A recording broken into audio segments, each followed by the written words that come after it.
Hi ಸ್ನೇಹಿತರೆ, ನೀವು ಓದಲೇಬೇಕು ಅಂತ ಯೋಚಿಸುತ್ತೀರಿ.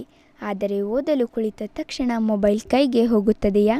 ಇವತ್ತು ಬೇಡ ನಾಳೆಯಿಂದ ಶುರು ಮಾಡ್ತೀನಿ ಅನ್ನೋ ಮಾತನ್ನು ನೀವು ಕೂಡ ಹೇಳಿದ್ದೀರಾ? ಹಾಗಾದರೆ ಈ ವಿಡಿಯೋ ನಿಮಗಾಗಿ. ಯಾಕಂದರೆ ಸೋಮಾರಿತನದ ಹಿಂದೆ ಇರುವ ಒಂದು ಸತ್ಯ ಹೆಚ್ಚಿನ ವಿದ್ಯಾರ್ಥಿಗಳು ತಿಳಿದೇ ಇಲ್ಲ. ಬಹಳ ವಿದ್ಯಾರ್ಥಿಗಳು ಒಂದು ದೊಡ್ಡ ತಪ್ಪು ಮಾಡ್ತಾರೆ. ತಮ್ಮನ್ನು ತಾವು ಸೋಮಾರಿ ಅಂತ ಕರೆಯೋದು. ಆದರೆ ನಿಜವಾಗಿ ಅವರು ಸೋಮಾರಿಗಳಲ್ಲ. ಅವರ ಬಳಿ ಸರಿಯಾದ ಯೋಚನೆ ಇರುವುದಿಲ್ಲ. ಒಂದು ದಿನದಲ್ಲಿ 10 ಅಧ್ಯಾಯ ಓದಬೇಕು, 8 ಗಂಟೆ ಓದಬೇಕು ಅಂತ ದೊಡ್ಡ ಗುರಿ ಇಟ್ಟುಕೊಳ್ಳುತ್ತಾರೆ. ನಂತರ ಅದು ಆಗದಿದ್ದಾಗ ನಿರಾಶೆ ಹೋಗ್ತಾರೆ.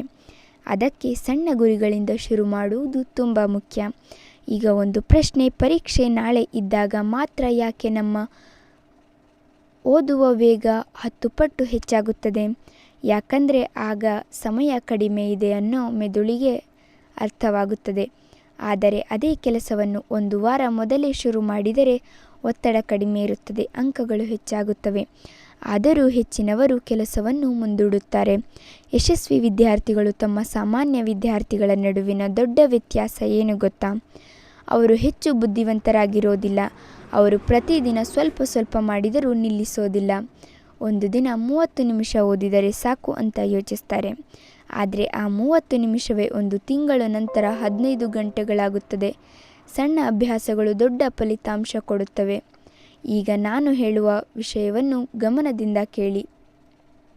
ನಿಮ್ಮ ಭವಿಷ್ಯವನ್ನು ಹಾಳು ಮಾಡುವ ದೊಡ್ಡ ಶತ್ರು ಸೋಮಾರಿತನವಲ್ಲ, ಇನ್ನೂ ಸಮಯ ಇದೆ ಅನ್ನೋ ಯೋಚನೆ.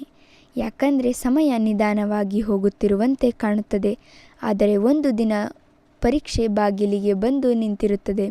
ಆಗ ಪಶ್ಚಾತ್ತಾಪ ಪಡುವುದಕ್ಕಿಂತ ಇವತ್ತೇ ಒಂದು ಸಣ್ಣ ಹೆಜ್ಜೆ ಇಡುವುದು ಉತ್ತಮ. ನೆನಪಿಡಿ, ಯಶಸ್ಸು ಒಂದೇ ದಿನದಲ್ಲಿ ಬರುವುದಿಲ್ಲ. ಆದರೆ ಪ್ರತಿದಿನದ ಸಣ್ಣ ಪ್ರಯತ್ನಗಳಿಂದ ಖಂಡಿತ ಬರುತ್ತದೆ. ಹಾಗಾದರೆ ಈಗ ಒಂದು ಪ್ರಶ್ನೆ, ನೀವು ಯಾವ ಕೆಲಸವನ್ನು ಯಾವಾಗಲೂ ಮುಂದೂಡುತ್ತಿದ್ದೀರಿ? ಓದುವುದಾ, ಅಥವಾ ವ್ಯಾಯಾಮವ, ಅಥವಾ ನಿಮ್ಮ ಕನಸಿನ ಕಡೆ ಮೊದಲ ಹೆಜ್ಜೆ ಇಡುವುದಾ? ಕಮೆಂಟ್ನಲ್ಲಿ ತಪ್ಪದೇ ತಿಳಿಸಿ. ಇಂತಹ ಇನ್ನಷ್ಟು ವಿಡಿಯೋಗಳಿಗಾಗಿ ನಮ್ಮ ಚಾನಲನ್ನು ಸಬ್ಸ್ಕ್ರೈಬ್ ಮಾಡಿ.